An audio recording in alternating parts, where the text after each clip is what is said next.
Hello, everybody. Welcome back to the Keep It Cooler podcast. My name is Jacqueline. This is episode number 82, and I'm here to recap Game 5 of the ALCS Jays versus Mariners. Obviously, you can tell if you watch the game or just by my demeanor, the Jays lost. They lost this game that we really felt should have won. I'm going to do a whole recap, talk about the good stuff, talk about the bad stuff. There was a lot of bad stuff. And also get ready for game 6, which will be this Sunday. So I filmed this right after the game. Had to, relax a little bit before hopping on. Still feel all the emotions. Pretty much was just getting some notes ready before hopping on, watching some post-game stuff. Just get ready to talk about what we saw in this game. So first I want to start off with the good stuff. We like to be positive. Kevin Gausman. I predicted he would have a great game, and he did. Kevin Gausman gave us all his stuff. Allowed only 3 hits, 1 run, in just under 6 innings. Exactly what you want from your ace. Similar to Scherzer was last night. A great game, right? Gausman had the stuff. He had the stuff, and it was a tight game when he got out and the Jays were leading. And the Jays, they weren't hitting great, but they were able to hit the ball. And so it was nice to see that for Gausman, who didn't get that in his first start this series, which was game 1, where we ended up losing. So great stuff from Gausman, exactly what you want to see. Reason why we have him, why we pay him, why he's our ace. And then after Gausman, we go to Louis Varland, who has been a great reliever for us and was great, allowed no hits and no runs. Exactly what you want from your reliever, a trade deadline guy. He had some ups and downs this season, but has definitely seemed much more reliable, I would say, in the past couple of games and past couple of weeks. So definitely exactly what you want to see. Another positive was we had a lot of leadoff hits. A lot of leadoff hits every inning. Seemed like every inning started off with a hit or a double. We ended the game with 5 doubles. So the guys were getting on base better than they did, in their bad games, I guess I would say, against the Mariners. They didn't end up scoring a ton, but they were able to get on base, which is what's amazing to see. We actually ended this game with more hits than the Mariners. The Mariners won this game 6-2, but they ended the game with only 5 hits, while the Jays ended the game with 7 hits. That's a positive. Obviously, it doesn't matter how many hits you get. It matters how many runs you get. So the positive is, it's not a negative, but it's a positive. It just, doesn't do much at the end of the day unless you score. And the last positive I want to talk about is Alejandro Kirk. We saw Ernie Clement, who, shout out Ernie, another great game, great job, love Ernie.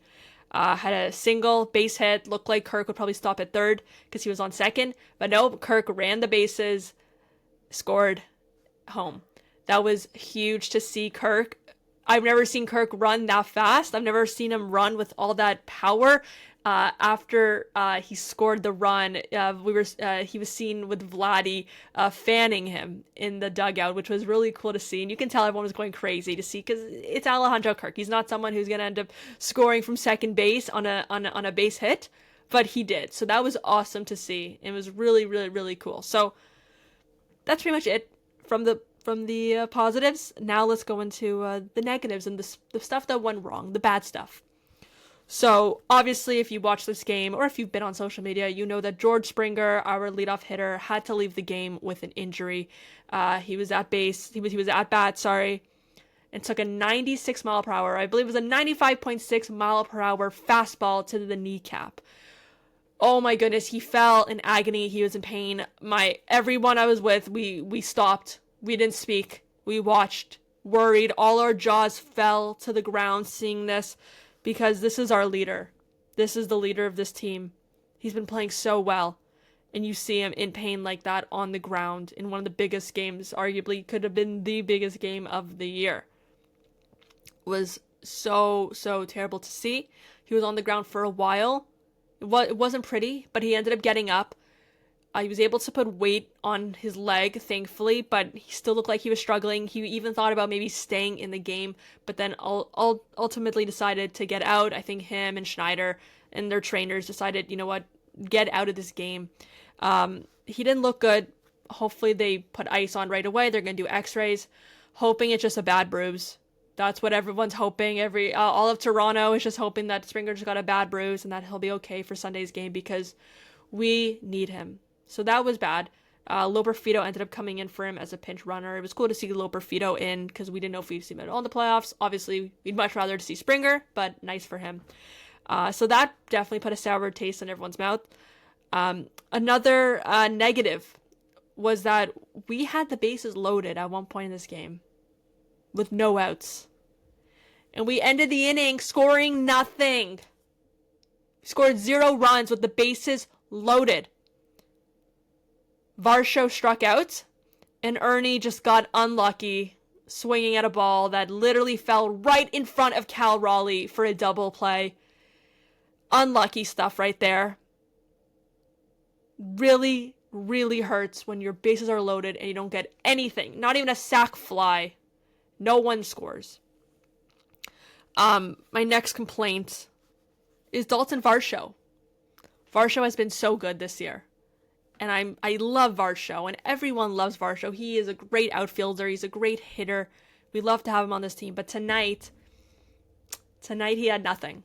He had nothing for us. You know, striking out with the bases loaded is never a good look. It's never a good look. He just had nothing tonight. Had no hits. It's not something you want to see from a guy who has been hitting so well this season. I know he hasn't played a ton this year because of injuries, but when he has been out there, he has been amazing, right? We saw him hit a grand slam just a couple of weeks ago against the Red Sox with the bases loaded. I expected something more from Varsho, so that definitely sucked. And now the big thing that we have to talk about is Brendon Little in this game. John Schneider decides to put Brendon Little in after Varlin had some really good stuff.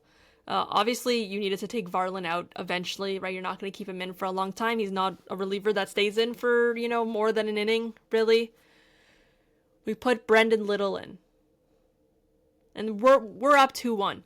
We put Brendon Little in to face the top of the order. To face Cal Raleigh and some great hitters. Everyone on social media was saying right away, why are we putting Little in? We put Hoffman in at this exact spot last night. Why are we putting Little in right now? Who has been very inconsistent. Yes, he has some great stuff sometimes, but also bad stuff, right? You never really know what you're going to get from Little, and he stresses every single Blue Jays fan out to the max. We saw tonight from Little was the bad stuff, right? He's an unreliable player, and we saw the bad stuff. He allowed a home run to Cal Raleigh, smoked that ball to tie up the game. That put a damper on everyone. He then walked the next players with no outs. So Raleigh hits a homer. Then Little obviously has to stay in the game. He then walks back-to-back batters. No outs, 2-1. Schneider then takes him out, obviously. Puts in Sir Anthony Dominguez, who has been really great. Unfortunately, Dominguez walked the next batter. He hit him, actually. I'm sure a lot of that came from just being rattled by the whole situation that he was put in, right? He's put in with these two guys, tie game, no outs. Hits a batter, bases are loaded. He then goes up to face Suarez, who then hits a grand slam. Camera pans to Brendon Little. He knows what everyone's thinking. He knows he's like the most hated guy in Toronto right now. Grand slam when the game was tied. In the 8th inning, by the way. I don't know if I mentioned that. This was at the bottom of the 8th inning. Okay? This game was just close to being done. Put Little in there. Then you screw up Sir Anthony Dominguez. And you would then end the 8th inning, bottom of the 8th inning, down by 4 runs. You went into it up by 1 run. You allow 5 runs in 1 inning. You blame Little, of course. But you have to blame John Schneider even more. because this is our manager, and he's had some moments where he has played the pitchers perfectly, right? We've seen it in the bullpen days. Why on earth are you putting Brendon Little, one of the most unreliable relievers in baseball, in this crucial moment of the game when you have a ton of different arms that you can use? Reliable arms. I don't know what was going on through his mind. I don't know who told him this was a good idea. Everyone knew this was a bad idea from the jump. Everyone knew. Yet, John Schneider felt like this was the right choice. There's a chance that if the Jays end up losing this series, because we're facing elimination now, right? This series isn't tied anymore. My episode last night was all about the vibes. The vibes are so high. Now we're facing elimination down 3-2 in a best of 7 series. First to 4. If we lose this could be the end of John Schneider as a manager of the Blue Jays. Because you cannot put Little in a position like that in this crucial moment of the ball game. About to face Cal Raleigh, likely AL MVP, who has 60 plus home runs. I don't know where he was going with that at all. I haven't even watched his presser yet. Right, I'm filming this not long after the game. I literally finished the game, got my notes ready, and filmed this. I don't know where his mind was at. I don't know what he's going to say to the media. But all I know is that it was a mistake, and I really hope it does not cost the Blue Jays a trip to the World Series and our season. All right, now I want to prep what we're going to see on Sunday. So we knew this already after the win last night that the Jays would for sure be in Toronto to close out the series. Either we win or lose. If the Jays win on Sunday, then Game 7 will be played Monday in Toronto at Rogers Centre. So now going into Game 6, it's being played on Sunday night. So don't worry to all you football fans who love watching during the day. You can still do that. Just no Sunday night football for you. We're going to have home field advantage, which I know we didn't use well beginning of this series, but it's something that we've used all year long. And I think it's going to play a big factor going into this game. We're going to have Trey Yesavage starting. And I know he didn't have his best stuff in Game 2 of the series, but I'm still very confident in Trey Yesavage, right? He is a true star. He has some amazing stuff. He's one of those talents that you know is going to stick around for a long time, and you're not going to find it a lot. He loves to be under pressure. He thrives in pressure, and he's going to be facing the most pressure of his entire life, right? His first game at Tampa, pressure, his first MLB game, right? Then it was at Kansas City, which was the first actual MLB park. And then it was his first game in Toronto. And then he won an ALDS game. The pressure keeps on rising for him, and I think he rises with it. This is an elimination game. If the Blue Jays lose, our season's over. It's done. This 2025 season is finished. This year of beauty and hope and friendship and everything that has been amazing can end on Sunday. But I believe that Trey Yesavage will not allow that to happen. As long as the Blue Jays can hit that damn ball and actually score when we're in scoring position, and I don't know, maybe if the bases are loaded, at least get one run in. That's what we need to we need to see happen. And I think Trey Yesavage will step up to that. He will step up to the occasion. He's going to bring the clutch stuff with him. He gets better and better and better. I know we didn't see it all that well in Game 2, but I think we're going to see it in this game Sunday. I'm hopeful. It's hard to be hopeful after a terrible game like it ended up being tonight. A terrible way to lose a game. But I am hopeful that Trey Yesavage is going to bring it all, the way that Scherzer has, the way that Bieber has, the way that Gausman has, the way we've seen our superstars play. I believe that we're going to see that from Yesavage as well. But another big thing going into this game is, are we going to see George Springer or not? Right now, we don't have those answers. I don't know when we're going to get those answers, if he's okay. We don't know what the injury is, right? He took a almost 96 mile per hour fastball to the kneecap. It didn't look good. He was in pain. But I know that Springer, he's going to do everything he can to play in this game. He'll play through any injury right now, right? This is for everything. This is for your life. This is for your career. This is for your legacy. This is for the 162 games that were played this year. He is going to play this game unless he's physically 100% not able to. Even if there's some sort of break or some sort of bad sprain, he's going to be in there. Springer's going to come in. Remember, he's a DH. We're not going to have him in the outfield. But, he has to run if he's on base. So there are concerns with whatever it is. We're hoping it's nothing. We're hoping he's fine. But we don't know what we're going to get. But I'm hopeful that Springer will be there. I'm hopeful that the Blue Jays are going to win this game and they're going to win out and go to the World Series. I am.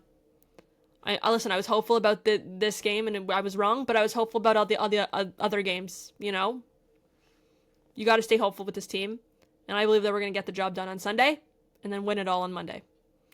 All right, that's going to do it on today's episode. Definitely not the episode I thought I'd be filming tonight. Definitely thought I'd be celebrating a 3-2 series lead, but instead we're upset about a 3-2 series. I guess we're losing 3-2.